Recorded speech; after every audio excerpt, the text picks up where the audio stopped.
Trauma Uncensored.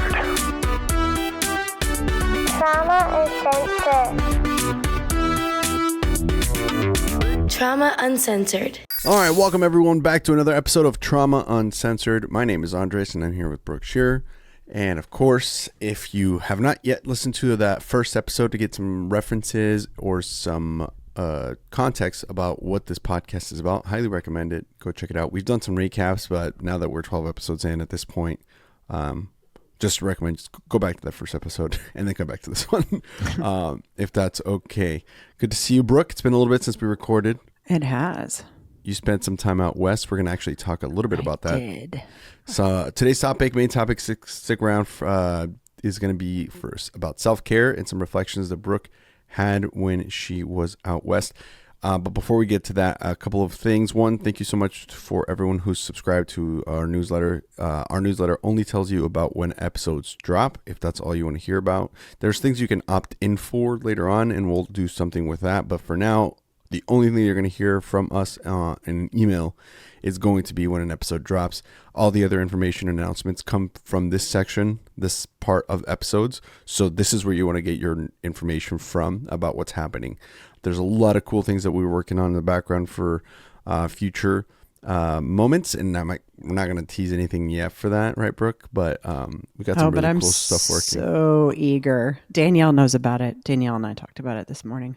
Oh yeah, I mean, maybe we could tease a little bit. It's up to you. I don't know. Yeah, we're thinking about maybe a little event get together with some people. We're looking about that. Another big announcement. If you check it out, if you're watching us on YouTube, you can see this. If you're just listening on Apple Podcasts, you have to check out the Instagram where you can go follow us. But we have t-shirts. These are awesome. They're comfort colors. They're extra nice. They're not those cheapos, but they're super comfy shirts. Highly recommend going to our store and check it out. 2 options and designs so far. That's Plus we have right. stickers. And the link to that is also in the show notes, or you can just go to traumauncensored.com. And then last but not least, we wanted to give a shout out to some of the wonderful folks who have been leaving us reviews on Apple Podcast. So on that note, this one comes from Alma Hoffman. She says, raw and honest, the manner in which the loss of Logan happened is a life-altering experience, unthinkable even. How does anyone live through it? Her voice is so soothing and assertive. She commands attention. The podcast is real and well uncensored.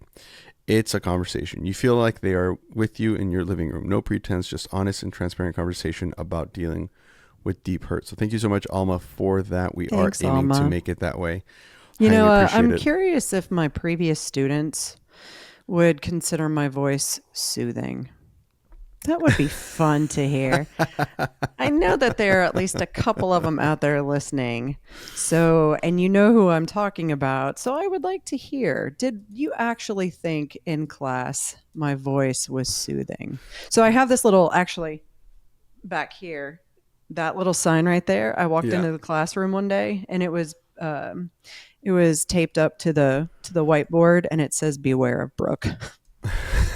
Critique at your own risk is what it says. Beware of Brooke. Critique at your own risk. Because, you know, I cared very much about my students and I was not an easy professor. And these are the things that were left for me. Good. Yes. Good to all of that. That's right. But with all that out of the way, once again, thank you for listening. All of the things, subscribe, like. If this is the first time listening to it and you like this episode, don't give us a follow yet until the end of the episode, so you know for sure if you like it or not. If you don't like it, that's totally cool, but we have a good feeling that you're going to love what we have to talk about, because this is applicable to a lot of different aspects of people's lives, not just people who've lost a child, but really anybody going through a really difficult time or something very traumatic. So hopefully you get a lot out of this. And if you don't like it, then just don't tell anybody. But if you love it, tell everyone you know. Even if you don't like it, tell everybody that you love it. Yeah, and lie. Encourage them to listen. That's right. Lie. I mean, we encourage lying. Lie on our behalf. Oh, I've missed you. It's been a couple weeks. I know, but that's it's good. I missed you as well. It's good I was looking forward to these Monday recordings, and then we couldn't record on Monday, so now we're recording this on a Wednesday, which feels like I'm out of whack. I feel like I'm starting my week off just now, which feels strange. All right, well, let's just jump into this topic, because I feel like we're going to take up the full hour with this one, and there's so much to unpack. We're going to start peeling back some layers and kind of getting deeper into some of the other aspects of what the grief and where trauma is actually sourced from. And again, oh, by the way, for those listening, I only get the gist of what we're going to talk about beforehand. So if it sounds like we're discovering this topic as we go along, that's actually why. It's probably what Alma was talking about. It sounds like we're just like in your living room. We don't plan these ahead of time other than here's what we're kind of going to talk about. And we don't really know where the conversation is going to lead us to. And I think that's a lot more honest and raw. So if you are listening and you're like, what the heck, where's this going? Yeah, that's what we're wondering too. Well, but it's been fun that way. I mean, and let's be honest. I'm talking, which means chances are it's going to go off into 40,000 different angles before the recording's over. Yes, but that's why I'm here. Mm-hmm. That is to keep me in line. I am the tracks of your train. I try to be. All right. So on that note, let's get into it. So you went out west. You had a lot of big moments of reflection and epiphanies that continued. And by the way, this happens a lot when you're going through healing and trauma. It also should be stated that we are not therapists, counselors, or anything professional, psychologists, nothing like that. We're just human beings who've struggled and have some traumatic shit happen to us in the past. So you go out. We're still 9 years out, coming up. Almost. Coming up on 9 years out. By the time this drops, it'll be really close to 9 years. Oh, and you're still healing, right? You're still healing. You're still always. we're here. We are still working through it. It's not like we're a finished product. I don't think you ever can be. Walk me through the mentality, more like a 30,000 foot view of what happened that led you to come to these moments of whoa or aha. All right. Well, let me if I don't include that answer in what I'm about to say, bring me back to it. Okay. Well, because it's important to kind of lay a foundation for this, right? I mean, I come on here and I talk constantly about how there's always work to be done. And I talk about the things that I've recognized and what I've been through and how I feel today versus how I felt, even a year ago. And I know that there are people who might be listening to this that are struggling and thinking, fuck you. You don't know what I'm going through. You're here saying, oh, there can be healing, there can be a new life, but I don't feel that way right now. And that is extremely valid because there have been times in my journey where I have said, people have said the same thing to me. And I've been like, you don't know what you're talking about. This is forever for me. And, but I'm here to say that the reason that I went out west to do, I went out to a wellness resort and, I say resort, but it was more profound for me. I didn't just go out and drink by the pool the entire week. Yeah, it wasn't a leisure. Yeah, no, there was actually no drinking. Yay me. I have actually since decided I have quit smoking. This has helped me quit smoking because I just feel that good. I don't need to do it. And I've actually stopped drinking beer. I am now drinking non-alcoholic beer. I love the Athletic brand. And by the way, Athletic is not a sponsor, but they could be. And I mean, I could talk all day about it because I like the taste of beer. I don't necessarily like, the after effects of it because I'm mid 40s and perimenopausal and those just don't work with alcohol. But, so there was, I had a couple of the Athletics, right? While I was sitting by the pool, but I found that the water was also my healing place after I would be doing the work that I did. But all that being said, for people who are like, you're doing great. This isn't for me. I'll never get there, et cetera, et cetera. I want to state that even though I speak all of these truths in my experience, I too fall into areas where I neglect myself for the stress that's going on at home or in my life. I do fall back into those patterns of where I was, years and years and years or 4 years of go, go, go, ignore it, keep your head down, push through it, just make it happen.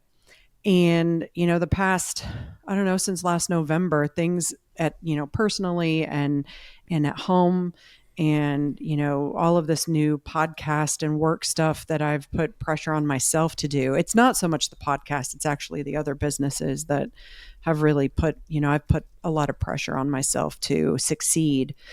And, things just going on in life all started to accumulate. And it's maybe not that I wasn't paying attention to it. I just wasn't giving myself the, um, I wasn't giving myself the okay to take a time out. I felt like if I took a time out, things were going to fall apart. I felt like if I took a time out, something was going to go bad. There was going to be some sort of, traumatic disaster at home, something of the sort. So I'm pushing through. I'm ignoring, right, what I preach, which happens. I'm human. However, it got to a point where, I started kind of teasing the idea out loud that I'm just going to go, I'm going to go do something for myself. And I've never done that before. In my entire life, I have never just reserved, a spot somewhere else for myself. And Jordan has always, gosh, for as long as I can remember, Jordan's like, just go do something for yourself. Get away from home, go do something. But I've always been like, I'm the mom, I'm the wife, I'm this, I'm that. I have to. I've got to get my workouts in. I got to do this. I got to do that. I've got all of these things to do. I don't have time for myself. And that's what I've done for, 20 years. And this time I recognized I actually called a timeout for myself. And it just so happened that it worked out, that I could get out last week and take a break. And so I scheduled this trip full well knowing. So we've been to a place, our family goes to a place at the end of the year in Mexico, a wellness resort. And that's where I don't know if anybody remembers the forgiveness meditation I had at the end of the year that kind of set the foundation for this year, I believe. But it's where 2024 Brooke was at the scene with 2016 Brooke and gave her a hug and said, "It's not your fault." Oof. And I had, that's what I saw the first full day we were there in that meditation. And that was like this aha moment of, holy shit, it's time to do more work. Now I see what my work is ahead of me for right now. And I came home and I started that in EMDR, in my ketamine sessions. That's where I was. And so I think it was April. It was either April or the beginning of May. I was like, you know what? Fuck it. I'm gonna find a place. And I have a friend who recommends a specific place very, very strongly. And, it was between that and another one that I had been told about. And I ended up going to the one that she recommended. And, and I was kind of like, man, I don't know. I don't know if I should leave the house. I don't know if I should leave the kids. And I was really nervous leading up to it because how do I leave? Is everything going to fall apart, while I'm gone? And there's some past trauma with that too. So it wasn't just a, me being in control type of thing. It was, there were concerns. But I tell you what, I got on a plane at 7 a.m. on a Monday morning and had all the Baileys and coffee they would let me have on the way out there. And I got there and everything from day one just unfolded into this.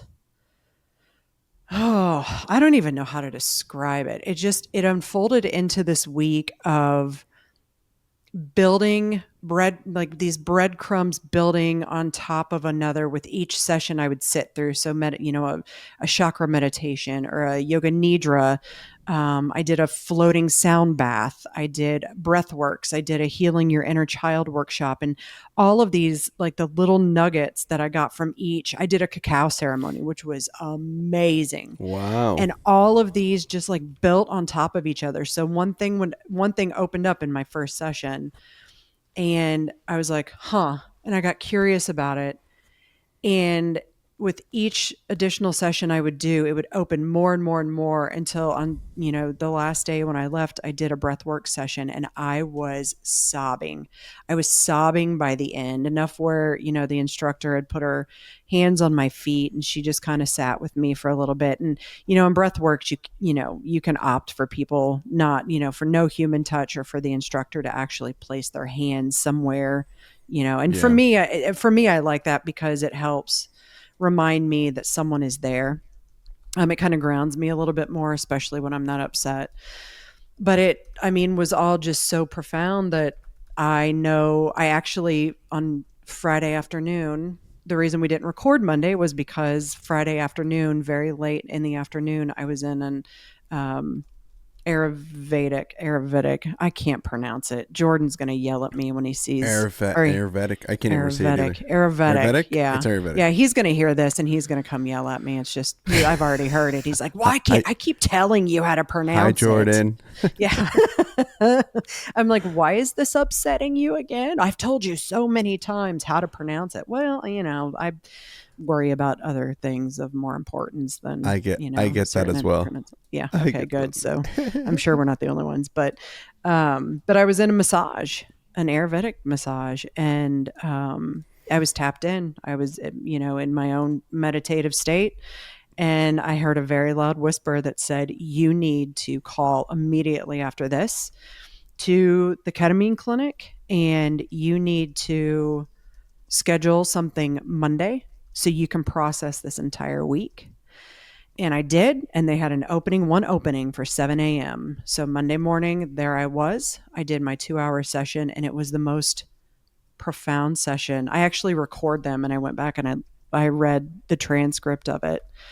And I did that yesterday and it was crazy because I can remember some of what I'm saying, but the reason I record it is because I want to get the whole entire gist of what's going on. And I'm reading these things going, oh my God, it just wrapped everything up. So I'm leaving now knowing my next stage of work. And it's probably the last true remaining major stage of trauma for me. Again, I say it, my work's going to be lifelong. It will never stop. But it's going to morph, right? It's going to morph from every 6 months to every year to every 5 years. I don't know when it's going to, but I believe in listening to and trusting the instinct. And I think the instinct to get away and then listening to my intuition when my friend said, go to this place, and going there. And I walked into it and I was like, I don't know what I'm doing. I had no plans. I had no schedule, no plans the day I arrived. And I got there and I looked over the worksheets. I had a massage every day because I ended up getting an inclusive package that allowed for massages. And so I had a massage every day. And within the first couple of days, I'm getting into these classes. I'm looking at the schedule of classes and just kind of feeling them out and going, what, this one feels right. But then I learned also I swam a lot of laps. I got into the water and I just swam laps all day, every day. I mean, obviously, it was like a 15-minute on, 20-minute off type of thing. But if I wasn't in class and if I wasn't in a massage, I was by the pool, I was in the water, and wow. I was swimming laps because I learned that water for me is healing. That's where. So it wasn't like a particular vacation. It was a self-work. Yeah, that sounds hard as well as scary in a lot of ways sometimes. Well, I would say that I went into it as a self-care opportunity to get away from things. But I learned very quickly, and that this is the thing about going and, even if you're considering or someone's considering residential trauma or even just doing, intensive workshops, when you separate yourself out from your regular life, and I had to, even while I was there, create a boundary with Mallory, who kept wanting to text me and complain about what was going on at home. And I had to tell her, I was like, you know what?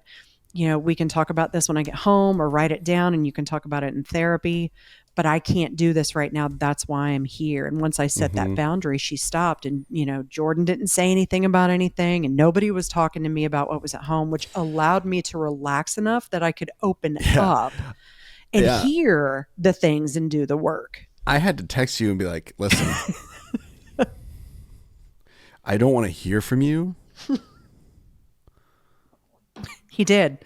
He I told me did, he was right? going to charge me I more was if like, I I will kept texting charge him. you more for this next month if I hear from you. Because, and here's the thing, like, so, okay, I have so many thoughts about this. First of all, I think the general idea of putting your mask on first, right? Yeah, right, That's what they tell exactly. you that on an airplane, right? If you are having a hard time breathing, how are you going to help other people, right? If you're not recharging your battery, you know, you remind me a lot in this sense of my wife, where you both are just givers, and you have so much pressure to make sure that other people feel good, that they feel comfortable, that they feel loved, that they feel cared about, which is an amazing quality.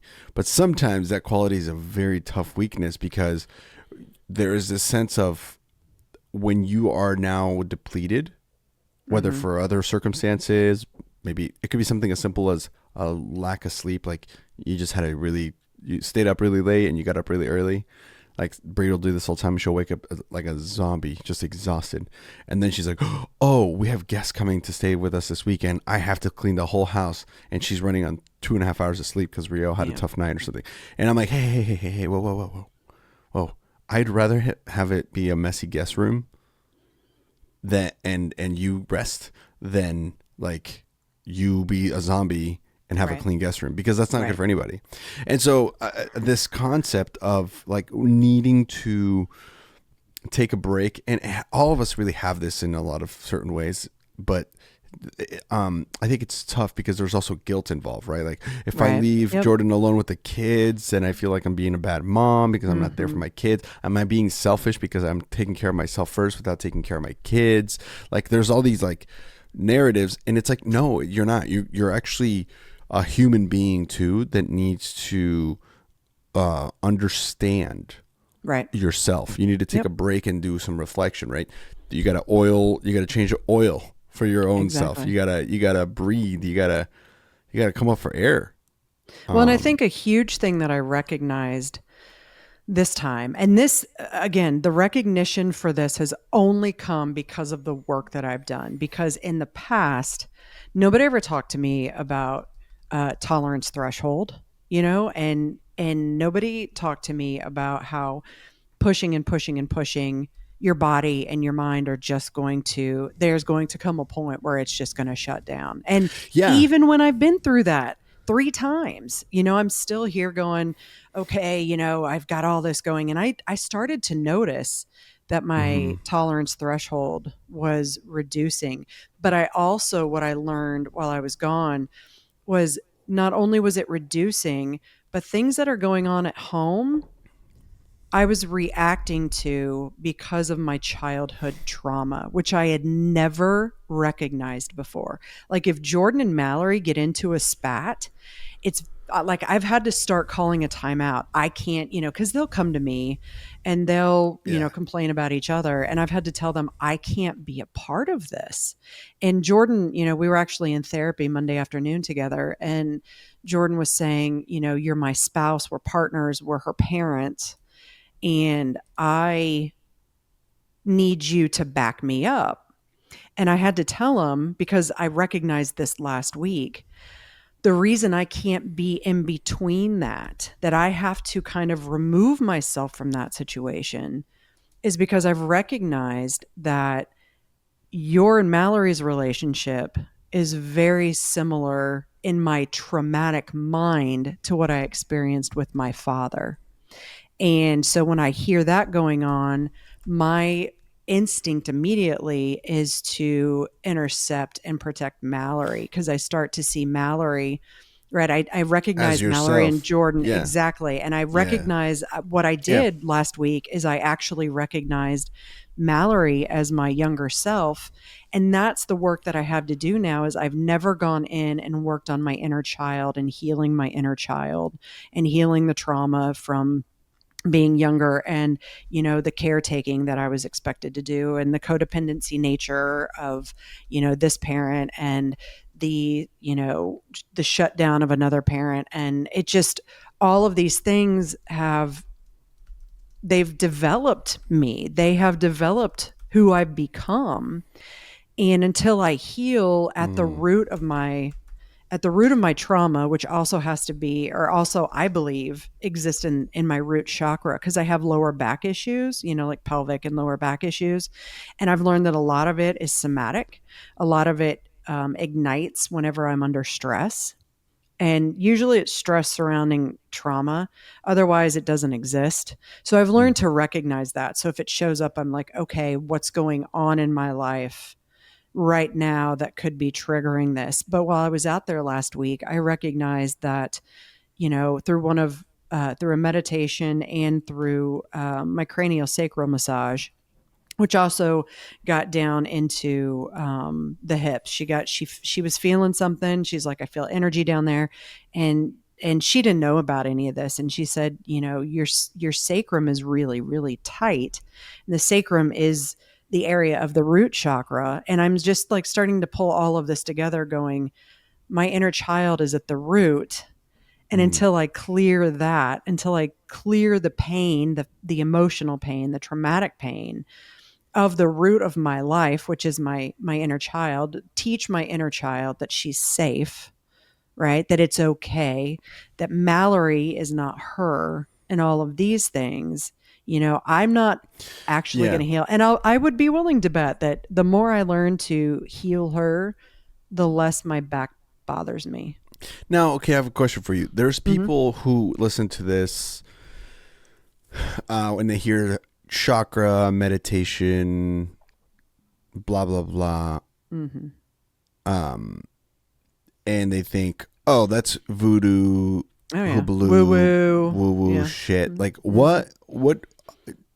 what do you, how do you respond to something like that? If like, because what I don't want is somebody listening to this who came to listen to this podcast to try to figure out how to carry their trauma. Mm-hmm.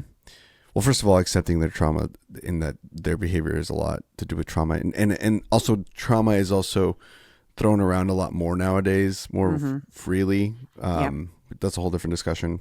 We could get to that, but they might be listening, going, "Okay, here we go. I'm gonna got my notes and pen out. I'm gonna take some notes. I'm gonna learn from this lady who clearly has gone through some shit and she's figuring it out. So maybe she can help me figure it out from her stories." And then you say meditation or you say chakra or something like these buzzwords for this more spiritual, psychological side of life that isn't just like a tangential, like here is like modern medicine where it's like if you take Right. this pill you won't feel that pain, Mm-hmm. right? This is a different kind of healing. It's a different kind of connection. How would you explain that, maybe from a 30,000 foot view and then deep down, because people are going to be skeptical in general when Sure. listening to something And like you know this? what? This goes with politics, it goes with religion, it goes with trauma healing. I do not step in and encourage people to change their beliefs or tell them how they should believe. Mm-hmm. I believe in open dialogue and discussion as long as it's civil and it's respectful. And so if anybody comes to me and they're like, well, that doesn't work for me, and I'll say, well, that's great. What do you feel works for you? And whatever works for you, follow that and consider, is it actually working for you? And I'm not encouraging someone or telling people they should go into the spiritual woo woo. That's what works for me. I had um, a very powerful experience right after Logan died. And I was kind of in like this, I just gone back to teaching. And I remember every morning I was laying in bed. Jordan would get up and take Mallory to school and he'd go to work. And I would my first class wasn't until noon. So I would literally lay in bed until 10:30, and get up, get in the shower and go. And one of those mornings I was laying there, and I kid you not that I would kid about this at all, but I was laying there and I was kind of like in that dream state between sleep and awareness. And I saw Logan standing in front of me and I heard him say, "Hi, Mom," really excitedly, just go, "Hi, Mom." Whoa. And in that moment, I was like, okay, there's definitely something more.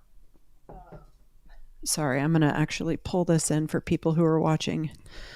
That is kind of what I remember seeing.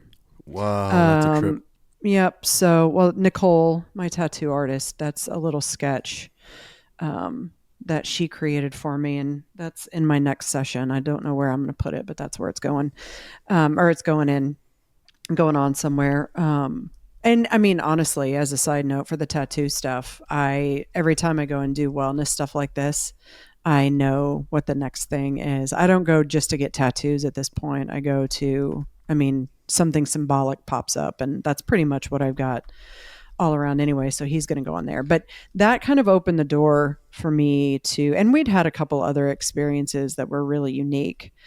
And that is what helped me move forward. That is not the guidebook for any of this. It's just, and Jordan's the same way, and we've met a lot of people who are the same way, because it's very interesting when you lose someone.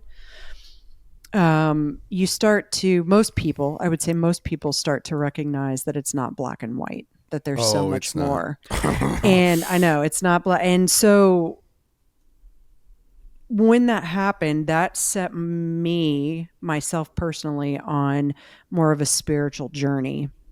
And it has, I go to residential trauma, and they do breath works and they do meditations alongside, they do yoga. There was some yoga nidra that they would do, and I did a yoga nidra at the place I was at last week, which was it was phenomenal. So, that's kind of where all of those things really started to open up for me. And now I'm just a regular practitioner in the meditations, but it works for me and it's helped me with my healing. And every time I can step outside of the everyday life, quiet my mind down, and do some of that, even if it's a week long, for me, I don't need to go for 2 months back to residential and do 2 months of this stuff. I can get away for a week and come back recharged, and also have learned something, and also have something to take back and say, okay, now this is what I Yeah, and that's need to important. work on. Mm-hmm. And that's a key. Well, so first of all, thanks for that answer. And again, at the end of the day, it's going to be people who have to decide to believe that it's not black and white, and that Well, and these also kind of things too, work. I mean, I have done all the Western. I've tried everything across the board. I've tried Western, I've tried Eastern, holistic, functional. I've tried them all, and I find balance in between. I Yeah, find balance in yeah, both the Western and the Eastern. yep. Some things work I here, mean, some things work there. Don't sometimes you always got to work on use the other side. meditation, but meditation solely won't get you there. Sometimes you actually need to be like, okay, we need to throw in some exercise, because it Mm-hmm. also helps relieve stress. It's scientifically proven, Absolutely. right? Oh, And then you absolutely. also have to throw in the right ways and in a responsible format. Maybe medication for, Yep. and And I again, was and this isn't the solution for everybody, but the fact that here's the reality of the situation. If you have experienced any sort of trauma, uh, big or small, right? And you are being, first of all, again, the first part of solving any problem or overcoming a challenge is recognizing that there is one, right? So absolutely. some people walking around as if they don't know what trauma is. Oh, that's just a word for weak people, blah blah blah.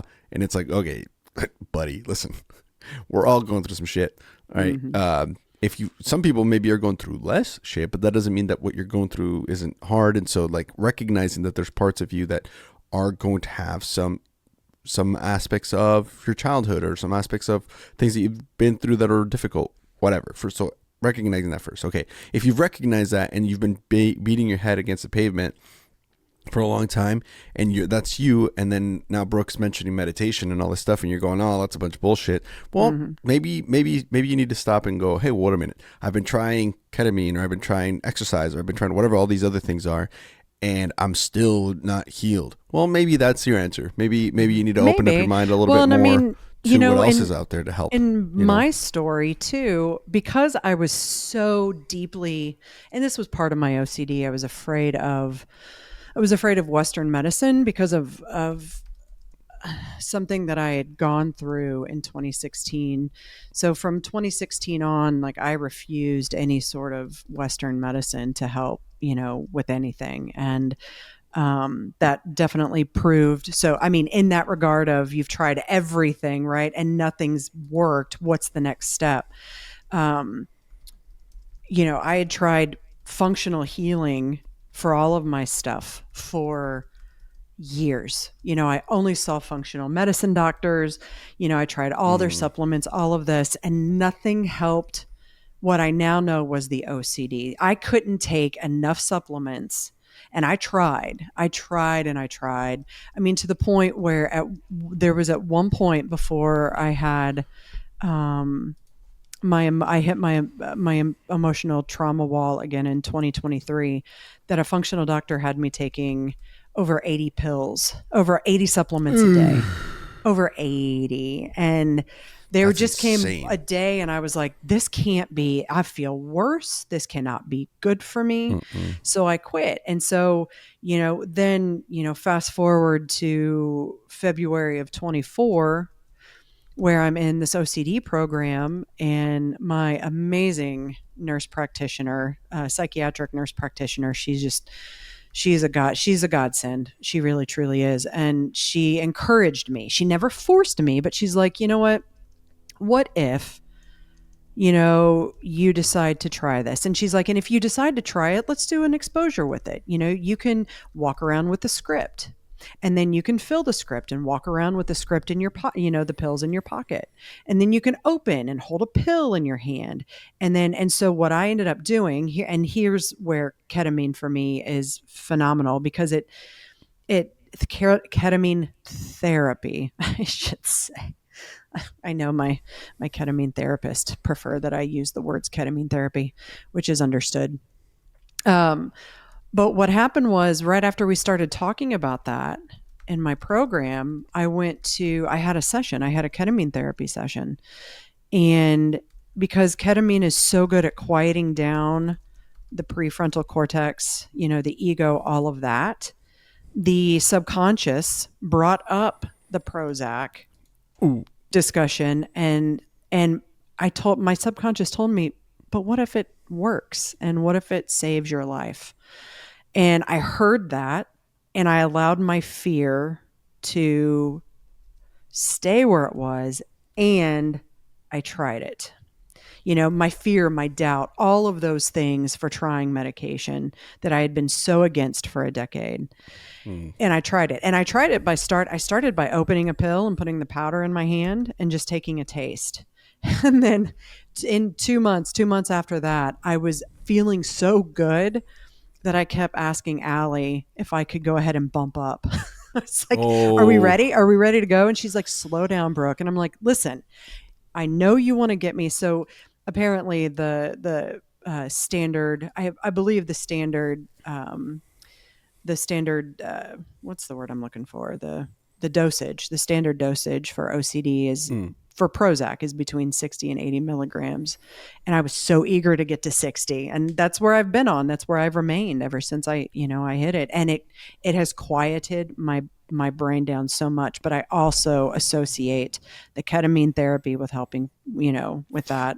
I associate the therapies that I've continued to do, and believing. And for me, keeping in mind that there's something so much bigger than what my ego tells me, right? If I can surrender, if I can let go, if I can remember that it's not just black and white. So these are all things that work for me, but I've also had to learn how to experiment and, find what does work for me. And that has helped with my pain. Yeah. And other things, obviously. I left you speechless. No, I'm thinking because there was Sean, I think his name is Sean Eichhorst. There's I think it's called The Pursuit of Happiness or The Happiness Gap or something like that. It's a book. Have you read this? Have you heard of this? But basically, The Pursuit of Happiness I have. No, but isn't not that a movie? I think it's not. Yeah, but it's like, I forget what the book is called. But he talks about how, let's see. I think it's Sean Eichhorst. Let me look it up really quick. Or not, is it what? Sean Aker. is his name? Not Sean Eichhorst is a football coach or football, the not athletic director. Yeah, Sean Aker. He has actually. I highly recommend the TED Talk that he has, but I think it was promoting his book. It's called The Happiness Advantage. Great book. I actually probably should reread it. But long story short, the point he makes is a lot of medicine and a lot of different ideas of being quote unquote happy isn't really working that way. Like medicine only helps you, or at least in our culture, is only designed to help us get back to normal. Like nobody's talking about just to get back up to normal, right? So like for example, people who are taking and some of this you need, like, right, you're down and then you need, whether it's like an injury or like a mental thing, it helps you just get back up to just being like functional. But very few people are actually pursuing like, how do I achieve thriving? How do I get past, instead of, so not many things talk about that specifically. And so one of the points that he makes is that first you have to take a lay of the land. I'm not going to spoil the book, but long story short is you were reminding me of this. And where you were in Jordan after this traumatic event is super, super low, right? I mean, you're talking about grief, death, trauma, personal injury, mental injury, all this stuff. And over the years, you've been just striving to get back up to some sort of normalcy, if that could even be possible, or if that is even a thing. And then now it sounds like you're starting to look for ways where you can actually start going past that baseline and going above that and going, okay, how do I thrive now? This happened to me. How do I get to this next level? And I'm glad, because some of the things that you did, meditation, medication, exercise, were just trying to keep you afloat. But I can feel that after this trip, you kind of turn this corner and realize, wait a minute. Why am I just trying to get back to normal? Why can't I just turn and be above normal? Right. And Jennifer, our therapist, talks about it as like breaking through the glass ceiling.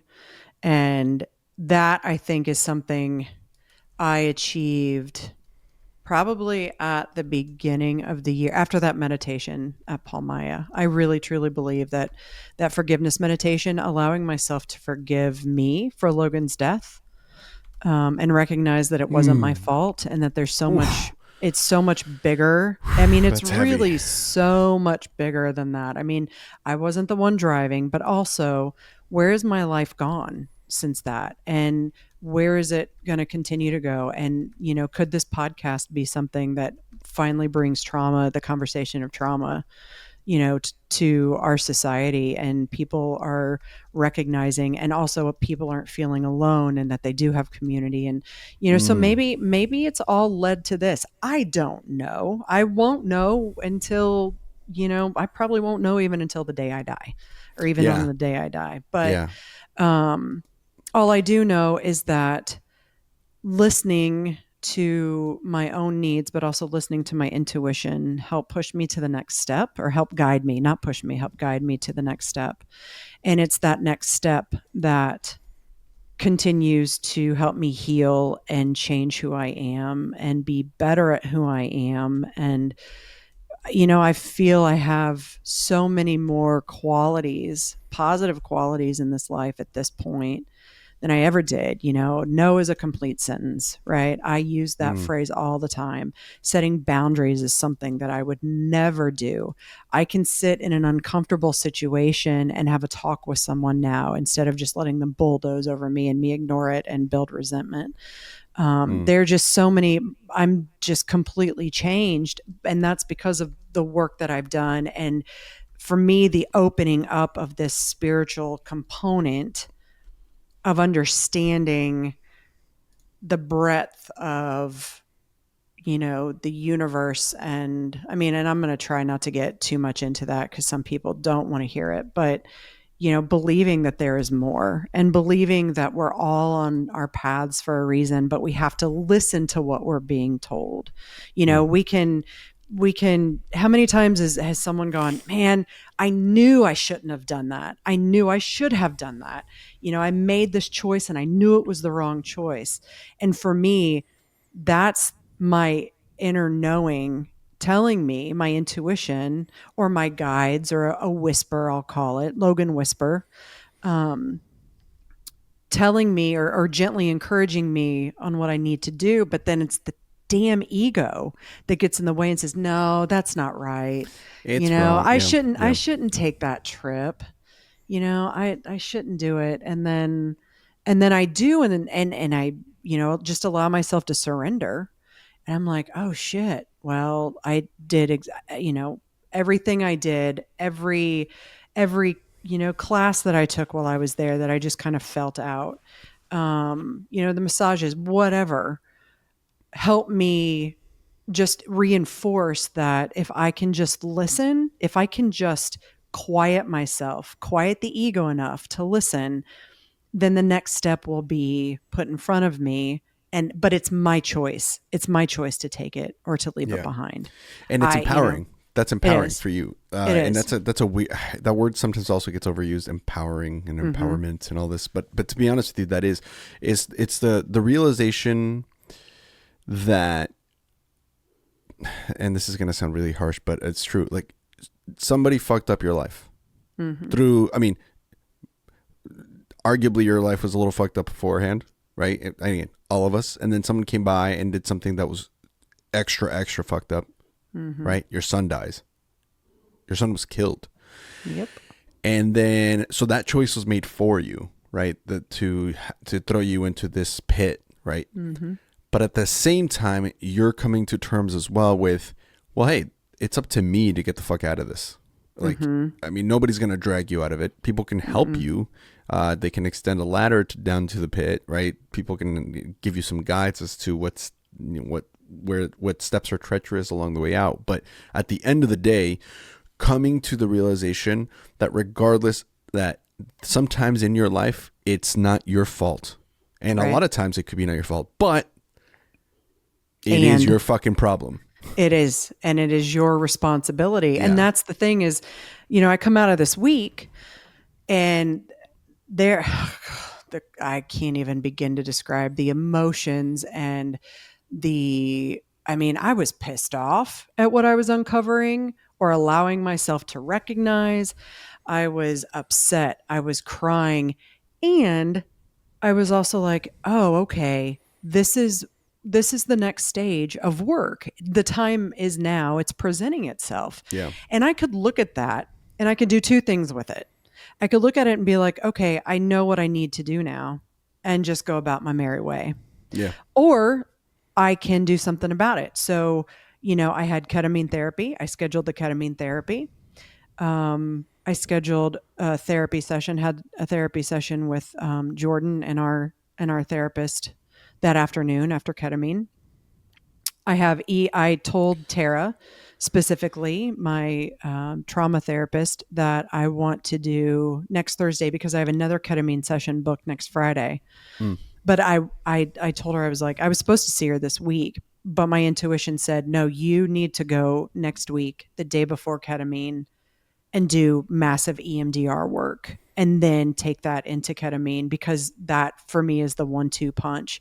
So and I know that the work there is going to continue. I mean, there's going to be continued work with Jordan and Jennifer to get, us, all three of us together, because that plays a huge part in what I uncovered. Of course.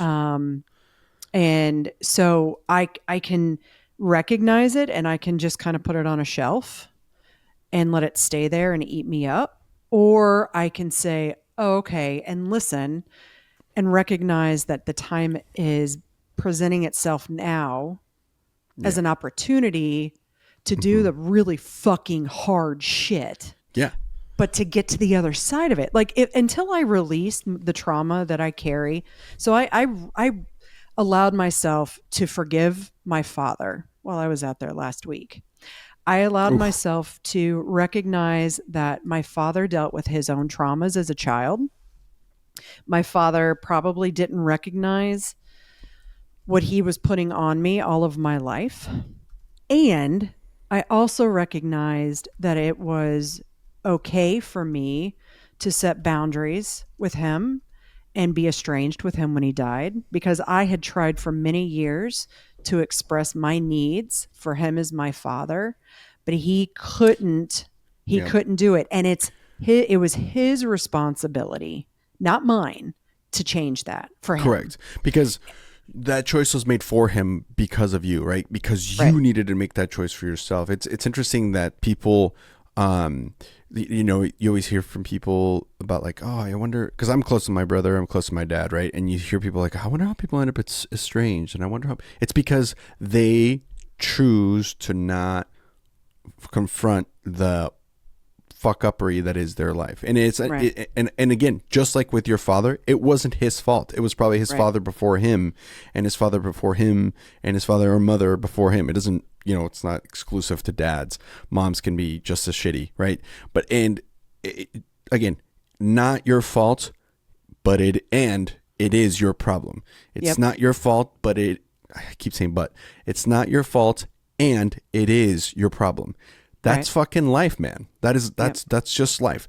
Sometimes life happens to you. Sometimes life happens for you, regardless of what that is. You have to deal with that. Yep. That's the bad news. The good news is you get to deal with that. Yeah, you can. You have that opportunity. To deal with that. Now, that being said, I mean, it sounds so much easier said than done, right? And there's steps along the way, right? 9 years ago, if I would have told you this exact sentence, you would have said, go fuck yourself, man. I just lost my kid, right? Like my kid was just killed. Yeah, well, because another truth of life is that when the student is ready, the teacher appears, right? And so... And sometimes a teacher is a person, and sometimes a teacher is an experience. Sometimes a teacher is like a book that you read. Something happens, but you'll be along the way, and you weren't ready to have this current experience, epiphany, and aha moment until now. Right. But the key here, and again, the theme of this episode is self-care. And because you started caring about yourself and taking care of yourself, not that means that you don't care about your kids and your husband and your other parts of your life. You do. It's because you care about them that you have to care about yourself, right? Now, there's a thin line, right? Sometimes people take care of themselves too much and they neglect the things that they also need to care about. So it's a balancing act the whole time. Again, that's fucking life. But you got to a point where you realize, oh, okay, for me to be the best mom, the best wife, the best business owner, the best whatever, and insert the best version of Brooke, I am now at a point where I have good enough self-recognition, which is a key thing. I know myself well enough to know that I'm not okay right now. So what I need is to take this moment to heal myself, to go reset, to do therapy. What is it? And for everyone, it looks different. For you, it just was to go to this trip out west. And so you did that. Because you did that, you understood better about yourself, which then leads to, it's like a snowball. All of a sudden, oh wait, I know where I need to go next, right? And what happens is what got you to point B won't always get you to point C. And so it's going to change, and it's going to morph, and it's going to look different for everybody. So, but that's the truth regardless of where in the cycle, and it's not necessarily a cycle, but where on the journey you're at. It's not a linear thing. We get used to thinking that mental injuries heal like physical injuries, but that's not really how it works. Like if you break a bone, you put a cast on, you wait some time, and it's pretty linear, right? It just goes, it's going to heal, it heals, and then it's healed, and then you're kind of back to normal. No, it doesn't work like that mentally because it's not a tangible thing. And so some days you're feeling great, some days you feel like shit, but the truth of the matter is that you have to deal with it. It's your problem. You have to deal with it. But then also you get to deal with it. You get to be the person to make the change, and realizing that alone is an epiphany. But then doing something about it, that's hard, and it's going to continue to be hard. Sorry.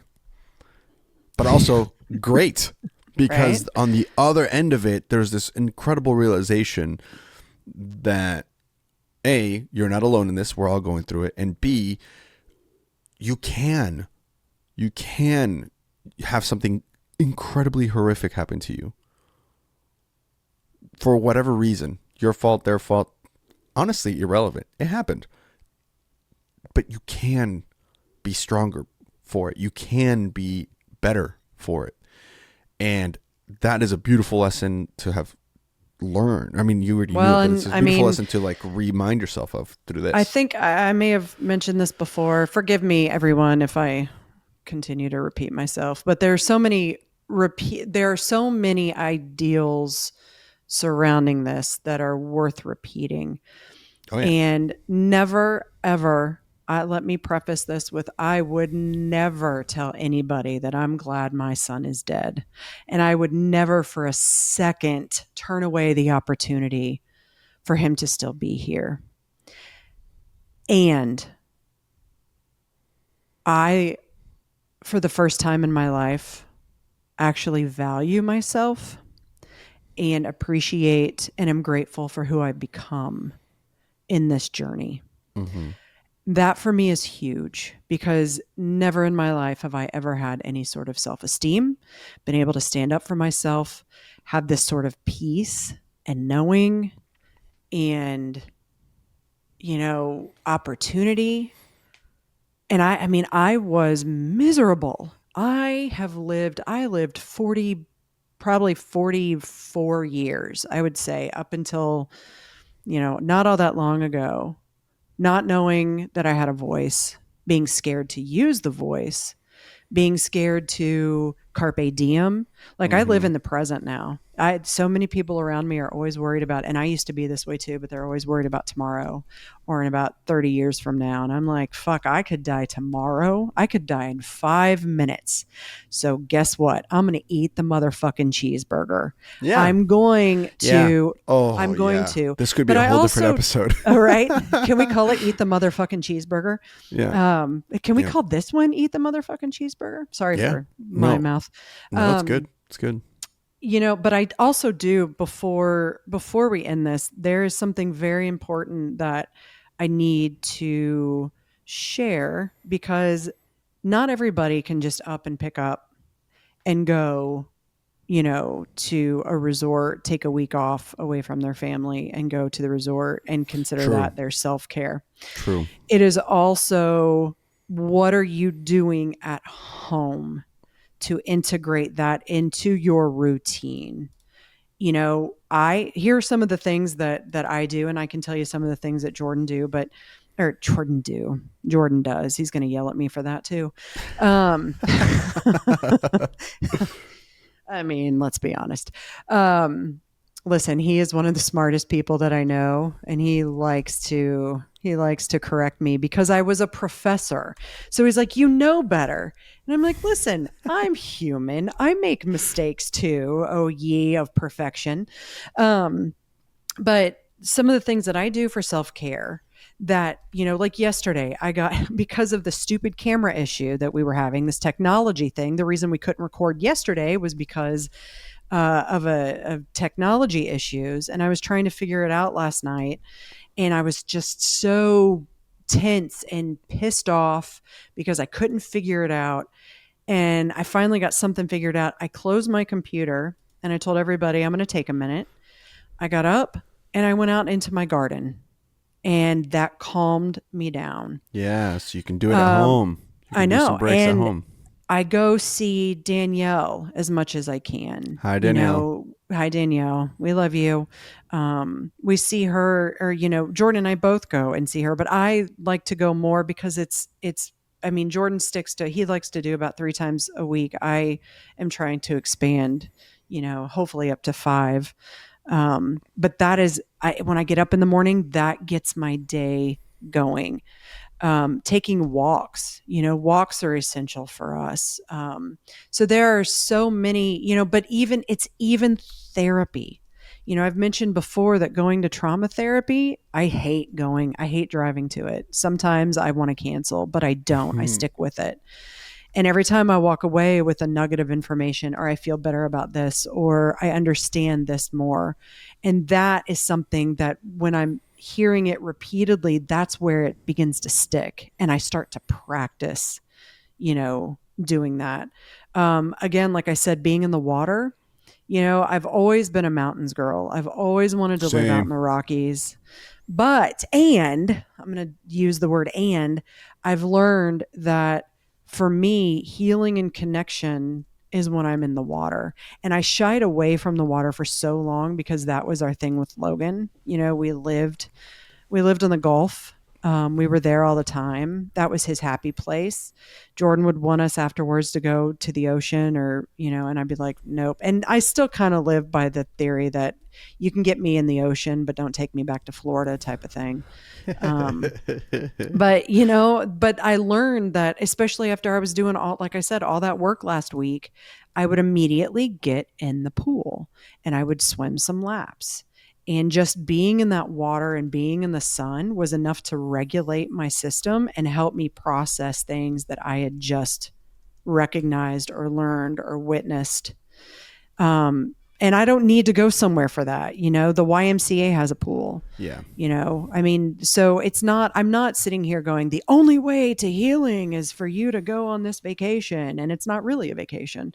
No, there are things you can implement. But the first necessity is recognizing that you need and are allowed and deserve that time. Correct. That time for yourself, regardless of what makes you happy.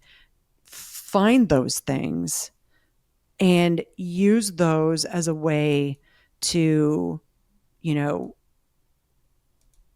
allow your body to regulate, your mind to relax. And with those, even if they're just little steps, the more steps that are taken, the bigger steps that are taken, your belief system is another thing. If you practice that, or if that's where you exist, the more you do those things, the easier it's going to be to want to do more and to recognize your need for self-care, to recognize that self-care actually works, that there's more to it. Oof. And with that, I'm going to sip on my we're going to wrap up my iced latte. Great one. This is a great one. Wow. No more. I hope so. Yeah. So okay. when we talk about, special announcements, there was a reason that we brought that up. That's right. In this episode. More on that. More on that. Look at that. Just drop in another sprinkle of teaser. What? More on that later. All right, y'all. Well, thank you so much for listening to this one. My name is Andres Gambo. This has been Brooke Scherer and the Trauma Uncensored podcast. Thank you so much for listening. Make sure you hit that follow button if you liked it. And again, if you don't like it, don't tell anybody. On that news, thank you so much. We'll catch you guys next week. Brooke, you rock. You rock. Also, if you have feedback, of course, we love to hear all of the feedback. I'm getting a ton over text and messaging, which is amazing.